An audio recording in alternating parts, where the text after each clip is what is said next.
Christmas music in, sung by a live chorus, full. At conclusion of song, sound fades under and into the distance. Lights up in set. Office of Scrooge and Marley, Limited. Scrooge sits at his desk at work. Near him is a tiny fire. His door is open, and in his line of vision, we see Scrooge's clerk, Bob Cratchit, who sits in a dismal tank of a cubicle, copying letters. Near Cratchit is a fire so tiny as to barely cast a light.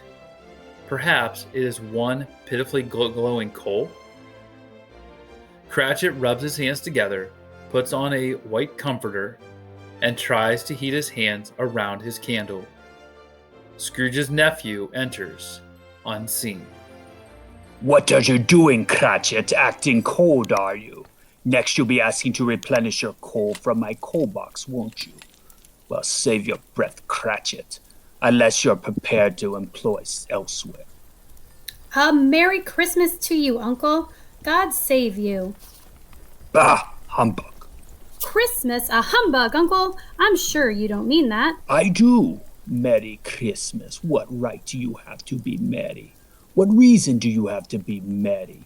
You're poor enough. Come then. What right have you to be dismal? What reason have you to be morose? You're rich enough. Bah, humbug. Don't be cross, Uncle. What else can I be? When I live in a world of fools such as this. Merry Christmas. What's Christmas time to you but a time of paying bills without any money? A time for finding yourself a year older but not an hour richer.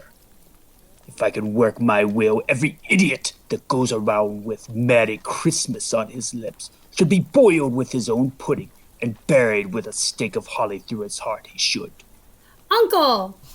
Nephew, you keep Christmas in your own way, and let me keep it in mine. Keep it, but you don't keep it, Uncle. Let me leave it alone, then. Much good it has ever done you. There are many things from which I have derived good, by which I have not profited, I dare say, Christmas among the rest. But I am sure that I always thought of Christmas time, when it has come around, as a good time. The only time I know of when men and women seem to open their shut-up hearts freely and to think of people below them as if they really were fellow passengers to the grave, and not another race of creatures bound on other journeys. And therefore, Uncle, though it has never put a scrap of gold or silver in my pocket, I believe that it has done me good, and that it will do me good, and I say, God bless it.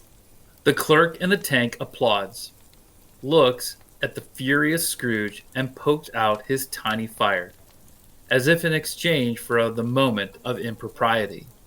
Scrooge yells at him. Let me hear another sound from you, and you'll keep Christmas by losing your situation. You're quite a powerful speaker, sir. I wonder you don't go into Parliament. Don't be angry, Uncle. Come, dine with us tomorrow. I'd rather see myself dead than see myself with your family. But why? Why? Why did you get married?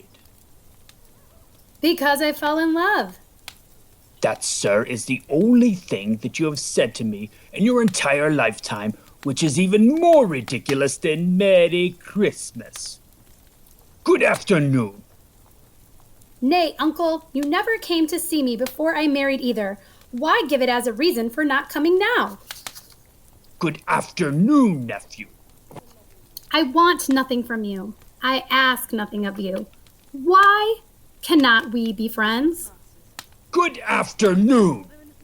I am sorry with all my heart to find you so resolute, but I have made the trail in homage to Christmas, and I'll keep my Christmas humor to the last. So a Merry Christmas, Uncle. Good afternoon. And a Happy New Year. Good afternoon. Uncle, you are the most... No, I shan't. My Christmas humor is intact. God bless you, Uncle. Nephew turns and starts for the door. He stops at Cratchit's cage. Merry Christmas, Bob Cratchit. Merry Christmas to you, sir, and a very, very happy New Year. Oh, fine, a perfection, just fine. To see the perfect pair of you, husbands with wives and children to support. My clerk there earning 15 shillings a week. And the perfect pair of you, talking about a Merry Christmas. A retire to Bedlam. He's impossible. Oh, mind him not, sir. He's getting on in the years, and he's alone. He noticed your visit. I'll wager your visit has warmed him. Him? Uncle Ebenezer Scrooge? Warmed? You are a better Christian than I am, sir. Opening the door for Nephew, two do-gooders will enter as Nephew exits. Good day to you, sir, and God bless. God bless. One man who enters is portly, the other is thin. Both are pleasant. Can I help you, gentlemen? Scrooge and Marley's, I believe. Have I the pleasure of addressing Mr. Scrooge or Mr. Marley? Mr. Marley has been dead these 7 years. He died 7 years ago this very night. We have no doubt his liberality is well represented by his surviving partner.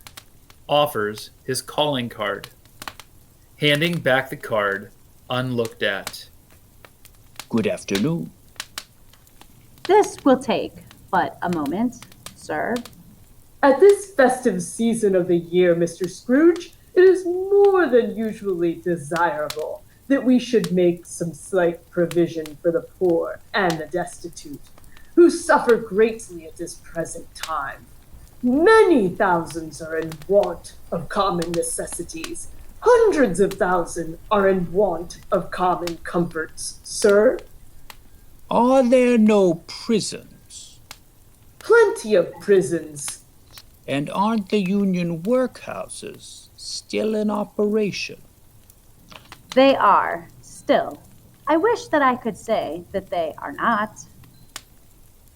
The treadmill and the poor law are in full vigor then. Both very busy, sir. Oh, I see. I was afraid from what you said at the first that something had occurred to stop them from their useful course. I'm glad to hear it. Under the impression that they scarcely furnish Christian cheer of mind or body to the multitude, and a few of us are endeavoring to raise a fund to buy the poor some meat and drink and means of warmth. We chose this time because it is a time of all others when want is keenly felt and abundance rejoices. Pen in hand, as well as notepad. What shall I put you down for, sir? Nothing. You wish to be left anonymous? I wish to be left alone. Pauses, turns away, turns back to them. Since you ask me what I wish, gentlemen, that is my answer. I help to support the establishments that I have mentioned. They cost enough, and those who are badly off must go there. Many can't go there, and many would rather die. If they would rather die, they had better do it and decrease the surplus population. Besides, excuse me, I don't know that. But you might know it. It's not my business. It's enough for a man to understand his own business and not to interfere with other people's. Mine occupies me constantly. Good afternoon, gentlemen. Scrooge turns his back on the gentleman and returns to his desk. But, sir, Mr. Scrooge, think of the poor. Take your leave of my offices, sirs, while I'm still smiling. The thin man looks at the portly man. They are undone. They shrug. They move to the door. Cratchit hops up and opens it for them. Good day, sir. A Merry Christmas to you, sir. Yes, a Merry Christmas to both of you. Cratchit silently squeezes something into the hand of the thin man. What's this? Cratchit opens the door. Wind and snow whistle into the room. Thank you, sir. Thank you. Cratchit closes the door and returns to his workplace. Scrooge is at his own counting table. He talks to Cratchit without looking up. It's less of a time of year for being merry and more of a time of year for being loony, if you ask me. Well, I don't know, sir. The clock's bell strikes 6 o'clock.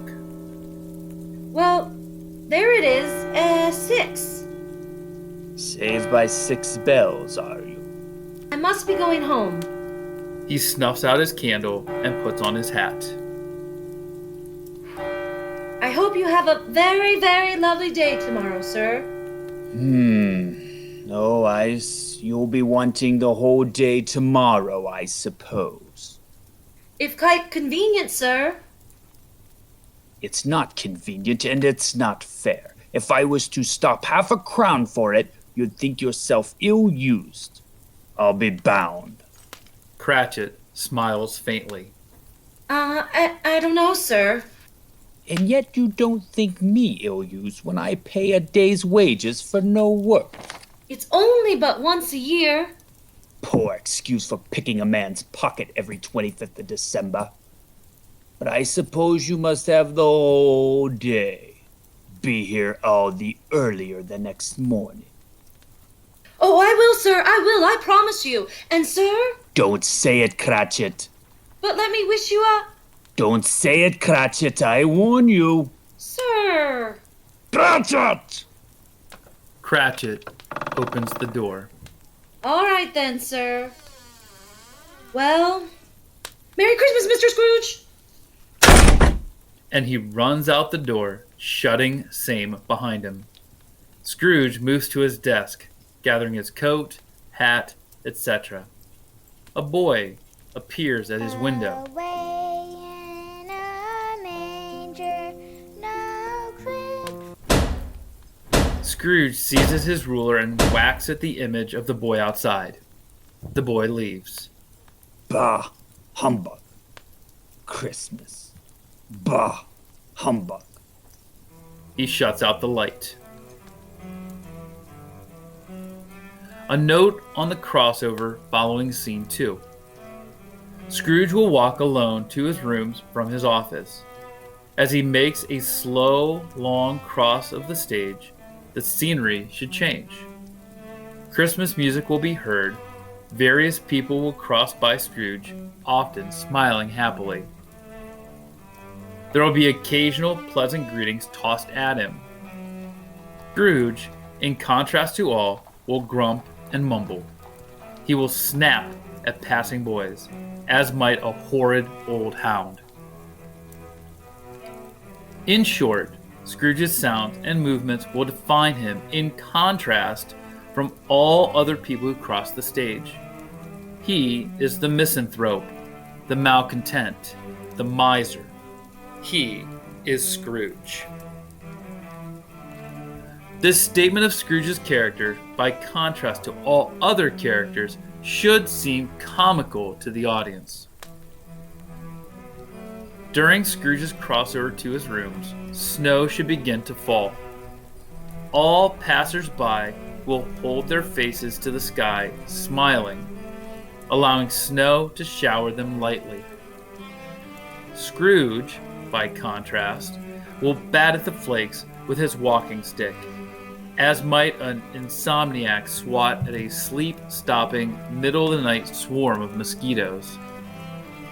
He will comment on the blackness of night, and finally reach his rooms and his encounter with the magical specter, Marley, his eternal mate.